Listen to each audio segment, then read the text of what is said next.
इसमें क्या करना चाहेंगे? क्या नाम है? मतलब कि कोई भी संपत्ति पर जो वक्फ बोर्ड सार्वजनिक प्लेस पर जाके अपना पिटीशन दायर कर रहा है कि ये संपत्ति हमारा है, जिसके वजह से जो जिसका संपत्ति रह रहा है वो कोर्ट में जाके इसको साबित करते करते तो उसको वक्त तो लगे, सालों लग जाएगा। और इस पर जब तक ये धार्मिक तरीका से रहेगा तब तक कोर्ट भी सुनवाई नहीं करेगा। तो कहीं ना कहीं लोगों को इससे दिक्कत हो रही है। हाल ही फिलहाल में कई स्टेडियम पर भी वक्फ बोर्ड कर दिया कि ये स्टेडियम हमारा है। कानून अगर बनाना है, कानून बनाया सिर्फ मतलब यहाँ पे सिर्फ मुसलमान ही है।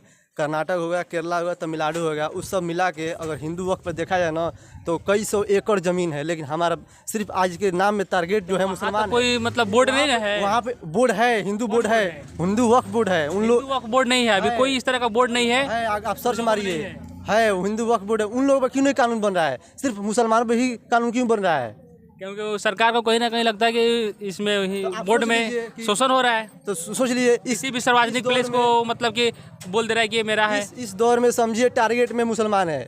आपको इतना समझा देना चाहता हूँ दो टूक में, इस दौर में टारगेट में मुसलमान है। और इस चीज को लेकर आपको टारगेट किया जा रहा है? वक्त पे बिल के लेके समझ लीजिए, हमारी दरगाह, हमारी खानखा, हमारी असली संवैधानिक तरीका हो जाएगा तो और अच्छा तो हो जाएगा ना। संवैधानिक का पहले नहीं था, संवैधानिक आज नहीं है संवैधानिक। अभी मतलब अभी मतलब जो है उसमें किसी भी महिला उसमें सदस्य नहीं है, कोई भी गैर कौम का लोग सदस्य नहीं है, सब मिलजुल के रहेगा। तो आपको इसमें दिक्कत क्या है? दिक्कत ये है कि हमारे घर में बाल बच्चे रहेंगे, हमारे घर में गैर क्यों आएगा हमारे घर में?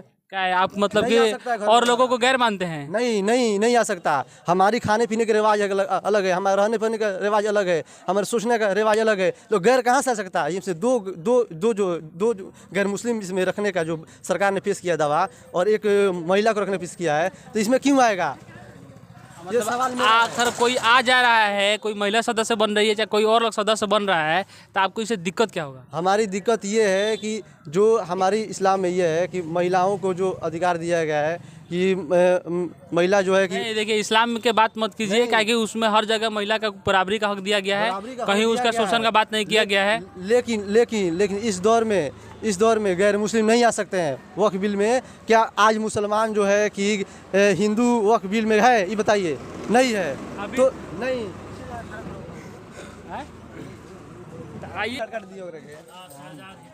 हाँ, आपने जो बोला है कि ये हमारा देश लोकतंत्र देश है, तो सिर्फ वक्फ बोर्ड पे मतलब कि मुस्लिमों का और हिंदुओं का रहेगा, या फिर राम मंदिर का जो ट्रस्ट बना है उसमें भी रहना चाहिए मुस्लिम सदस्य? तो देखिए वो कहीं ना कहीं आपको किसी मस्जिद का तो मेंबर नहीं बनाया जा रहा है, वो एक संस्था है। वक्फ बोर्ड एक संस्था है, राम मंदिर एक संस्था है, उसमें सिर्फ टोटल हिंदुओं को रखा गया है, यहाँ तक SC ST को भी नहीं रखा गया है। और आप यहाँ पे बोल रहे हैं कि नहीं, यहाँ सेकुलरिज्म देश है, यहाँ पे सबका अधिकार होना चाहिए, हिंदू मुस्लिम सभी का अधिकार होना वक्फ चाहिए। बोर्ड से लोगों को दिक्कत हो रही है ना? दिक्कत कहाँ से हो रही है? दिक्कत ये हो रही है कि कोई भी प्लेस को, कोई भी सार्वजनिक प्लेस को, स्टेडियम को, किसी भी गांव को वक्फ बोर्ड डायरेक्ट बोल दे रहा है कि ये हमारा है और इस पर केस दायर हो जा रहा है, ये सालों साल केस चलेगा, इससे लोगों को दिक्कत हो रही है। आपके घर पे कभी बोला गया कि ये वक्फ बोर्ड? फिलहाल में ये एक स्टेडियम को बोला गया है। स्टेडियम होगा तब ना बोला जा रहा है? बोला गया है, होगा तभी तो बोला गया होगा। तो फिर इतना दिन से वक्फ बोर्ड कहाँ था? उसका पेपर होगा ना। इतना दिन से वक्फ बोर्ड कहाँ था? उसका पेपर तो होगा ना। वक्फ बोर्ड जब देखिए उसको ध्यान दिए उस पर। इसमें देखिए सबसे बड़ी दिक्कत यही है कि अगर जिस तरीका से ये वक्फ बोर्ड संस्था है, अगर अभी जिस बायस में है, अगर ये वक्फ बोर्ड जिस भी संपत्ति पर अगर अपना हक जमा देगी तो उसमें कोर्ट सुनवाई करेगा और उसमें सालों लग सकता है। लेकिन जब ये एक संवैधानिक तरीका घोषित हो जाएगा, ये जो बिल आ रहा है इसके तहत, तो कोर्ट उस पर सुनवाई नहीं करेगा। तो इसीलिए तो हम लोग प्रोटेस्ट पे हैं। इसी से तो मतलब कि लोगों को फायदा होगा ना, लोगों को दिक्कत नहीं होगी। आप लोग को दिखाई दे रहा 9 लाख एकड़ जमीन, आपको ये दिखाई नहीं दे रहा कि कर्नाटका में 13 लाख एकड़ जमीन है। इस पे आपको ध्यान नहीं दे रहा। मात्र एक मंदिर पे 13 लाख से कौन कह रहा है कि आपसे मैंने ये सब सरकार ले रहा है, छीन रहा है? ऐसा तो बात नहीं है। उस पे अपना अधिकार जमाना चाहता है, उस पे अपना आदमी डालना चाहता है उस पे। तो कैसे हो गया? कोई सदस्य बन जाएगा तो वो ले लेगा? वैसे उसमें जहाँ तक है वक्फ बिल का जो बात है, उसमें मुस्लिम सदस्य अपना खुद उसका फैसला करेगा क्या करना है क्या नहीं करना है। क्यों? तो ऐसा कौन मैंने ऐसा किस मैंने संविधान में ऐसा लिखा हुआ है कि मैंने इस जो बात आप बोल रहे हैं किस संविधान में लिखा गया है? क्या चीज़ बताइए हमको। मतलब कि कोई भी मैंने संस्था का जो सदस्य होगा सिर्फ उसी कौम का होगा?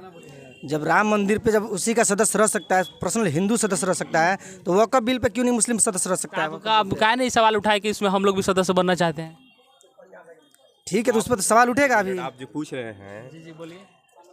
संविधान के एक्ट के तहत जो 1995 में जो जिस एक्ट में वक्फ बिल का संविधान में वो जगह दिया गया था, उस समय बोला गया था कि इसमें कोई संशोधन नहीं किए जाए। नहीं, देखिए पूरे संविधान में कोई ऐसा चीज नहीं है प्रस्तावना के अलावा जिसमें संशोधन नहीं किया जाए। सरकार संशोधन कर सकती है। आश्वासन दिलाया गया था मुस्लिमों को। आज हमारे संविधान के आप रूल बता रहे, संविधान में हम मुस्लिमों का ये हक है, वो हक है, बहुत से हक है। फिर हमारी मस्जिद जो थी वक्फ बिल के ही तहत थी, उसको क्यों शहीद किया गया? किस मस्जिद को आप बोल रहे हैं? बाबरी मस्जिद को। उसको तो कोर्ट न्यायालय ने फैसला किया, सालों जल्दी हक में फैसला नहीं कर रही। हम कब तक उसकी जुल्म सहते रहेंगे, उसकी जुल्म को मानते रहेंगे कि ये कानून जो है हमारे हक में है, हमारी आंखों से दिखाई दे रहा है। अब वो पट्टी नहीं हमारी आंखों पे, जो कानून हमको बार बार ये हमको आश्वासन दिलाए कि हम आपके हक में कर रहे हैं। या माइनॉरिटी के लिए, मुस्लिम के लिए एजुकेशन में कोई छूट नहीं दे रहा है। क्या दे रहा है एजुकेशन में सरकार? जो वक्फ बिल पे आ रहा है वो हमारी विरासत को ख़त्म करना चाहता है, हमारे तालीमगाह को ख़त्म करना चाहता है। धीरे धीरे वो इस तरह कब्जा करना चाहता है हमारे कौम पे कि पहले उसकी जो विरासत है उसको ख़त्म किया जाए। उसके अंदर जो उसके तालीमगाह है,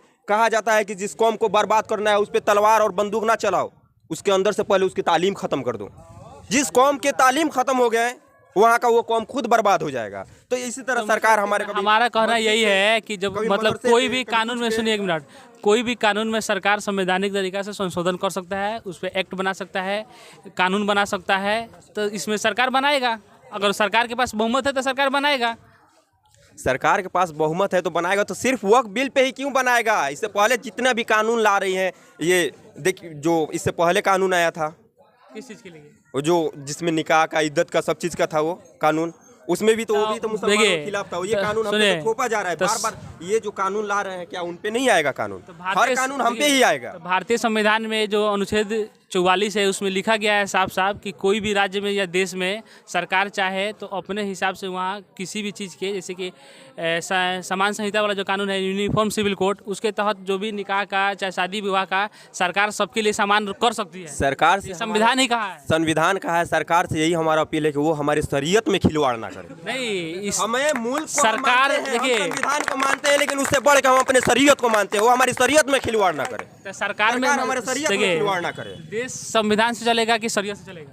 हम पहले अपने शरीयत को मानेंगे, उसके हिसाब से हम अपने देश के एक चीज हो जाए, संविधान के अलावा हम क्या करते हैं देश में?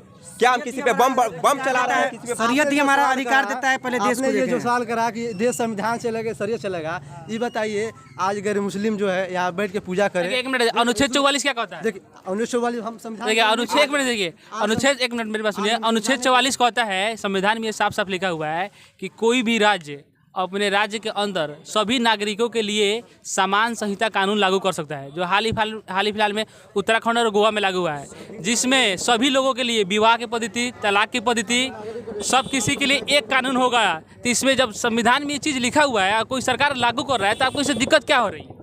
हम नहीं, देश जो है शरीयत से चलेगा नहीं, संविधान से चलेगा। तो संविधान से चलाना पड़ेगा ना।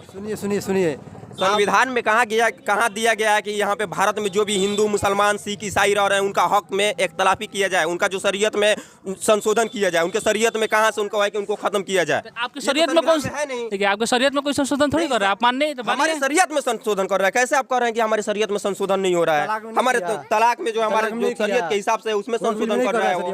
तलाक जो हुआ तो कहीं ना कहीं उसमें महिलाओं का शोषण हो रहा था, तो सही हुआ है। हमारे इस्लाम में कभी महिलाओं का शोषण नहीं किया। जो इस्लाम में इसका आंकड़ा निकाल लिया जाएगा तो बहुत सारा आंकड़ा इसे आया हुआ है कि इस्लाम हमारे नबी के आने से पहले जब बेटी पैदा होती थी उसको जमीन में गाड़ दिया जाता था। उस हमारे नबी आए तो यही, हमारे नबी जब आए तो यही थी में हमारे बेटियों को उनको बहुत बड़ा मर्तबा दिया गया। उनको हमारे फातिमा रज़ियल्लाहु तआला का हमारे नबी ने कंधे पे उठा के पूरे मक्का के गली में घुमाए। तो अभी क्यों मर्तबा हमारे कंधे से भी ज्यादा है। अभी जो माने, अगर आप ये जो बात कैसे आप बोलते हैं कि मुसलमानों में शोषण किया जाता है? शोषण हो रहा है नहीं, इसके खिलाफ हमारे कानून ला रहे हैं क्या? जो मुसलमान में जो लड़कियों का लिटरेसी रेट है, साक्षरता दर, तो कहीं ना कहीं उस सब में बिल्कुल आपको हम बता दें कि साक्षरता दर वो तो एजुकेशन पे है। माइनॉरिटी के लिए सरकार कुछ नहीं करी। वो सरकार की निकम्मी है कि माइनॉरिटी के लिए कुछ नहीं कर रही है, तो उसमें एजुकेशन का कमी है। वही आज से पहले जो 1957 के बाद या 1995 के बाद भी जो एजुकेशन में था, मुस्लिम जो भी लेडीज़ भी थी और जो जेंट्स भी थे, उनका साक्षरता दर 28% था ग्रेजुएशन में। आज क्यों नहीं है? क्योंकि वो सरकार निकम्मी कर रही है, उनको कोई एजुकेशन के लिए बेनिफिट नहीं दे रही, कोई उनको स्टाइपन नहीं दे रही। देखिए ये सरकार जब आप बोल रहे हैं कि हमारे कौम में जो है महिलाओं का पूरा हक दिया गया है, तो वक्फ बोर्ड में महिला सदस्य अभी तक एक भी क्यों नहीं बनी? इसका जवाब दीजिए। जब सरकार हम लोग को, महिलाओं को एजुकेशन के लिए कोई बेनिफिट देगा, वक्फ बोर्ड में एक भी महिला सदस्य के रूप में कोई महिला क्यों नहीं बनी? एजुकेशन होगा, बनेगी। सरकार का वो निकम्मी। सरकार वही तो कह रहा है कि हम वक्फ बोर्ड बिल लेके आएंगे और महिला को सदस्य बनाएंगे, तो आपको नहीं, इसमें नहीं, हर्ष क्या हो रहा है? वो सरकार उसके लिए नहीं कर रहा है। सरकार का एक निशाना है, किस चीज़ के लिए? सरकार के लिए एक निशाना है कि ये विरासत को हमको हथियाना है, इसको खत्म करना है, ये विरासत को हमको कब्जा करना है। अब बताइए आप जी, वक्फ बोर्ड बिल क्या है? देखिए हो गया, अभी तक पता नहीं है, जांच करने आ गए हैं। अब बताइए आप जी, तो क्या है? वक्फ बोर्ड बिल जो है ना, ये मुसलमानों पर अत्याचारी किया जा रहा है। इसको नहीं, ये सिर्फ मुसलमानों के तहत ही इस कानून को लागू किया जा रहा है और इसमें हिंदू भाइयों के लिए इसमें कोई ये नहीं किया जा रहा है। उनके कोई भी संस्था को उस पर कोई कार्रवाई और रुकावट नहीं। दूसरे से क्या मतलब है? आप अपने वैसे मतलब रखिए ना। नहीं तो हमको इसमें अपने इस्लाम और शरीयत के हिसाब से इसमें अपने ज़िंदगी को चलाना होगा और जैसे अपने शरीयत को का हुक्म है वैसे हमको मानना होगा। आज